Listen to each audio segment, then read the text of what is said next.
Well, with about a month left in office, President Joe Biden is carrying out a promise he made in 2020 to end the execution of federal prisoners. The president commuted the death penalties for most of the convicted killers on federal death row. Each of those prisoners will now serve life behind bars without the possibility of parole. Tonight at 6, two of the killers with a connection to Georgia. Political reporter Doug Reardon is live in Midtown Atlanta, where he spoke with one of the attorneys. Doug, what happens now? Yeah, so we want to be very clear about this. We did speak to one of the attorneys for a man named Meyer Brown. He was on that list of commutations today, but along with those 36 other people, they will never be free from prison. Their sentences, as you said, were turned into basically from execution to life without parole. But for the people who are fighting against the death penalty itself, today was a very big win for them.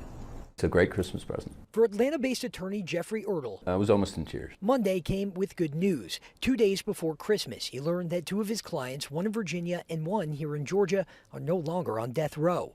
President Joe Biden, in the largest act of presidential clemency ever, wiped 37 of 40 names off the federal execution list, theirs included. We're not celebrating the crimes.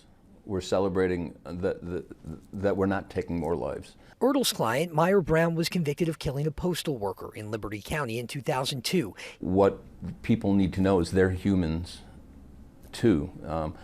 They're humans that have flaws. We all have flaws.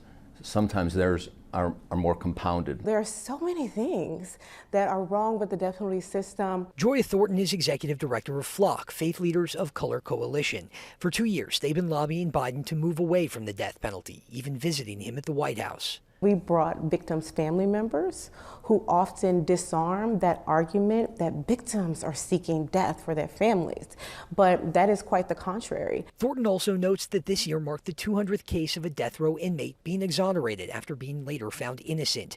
Not to mention, she says death row is expensive and there could be better avenues for justice. Those resources could be used to offer services, therapy to families, to give people's children money to college, sustain their lifestyle. Those are the things that we believe offer more help to victims than just executing an individual. And make no mistake, plenty of people were mad about this. In fact, President-elect Trump weighed in on it, calling it abhorrent and a slap in the face to victims and their families. But the thing about these is they cannot be undone once Trump comes into office in the White House. From downtown Atlanta, Doug Reardon, Atlanta News First.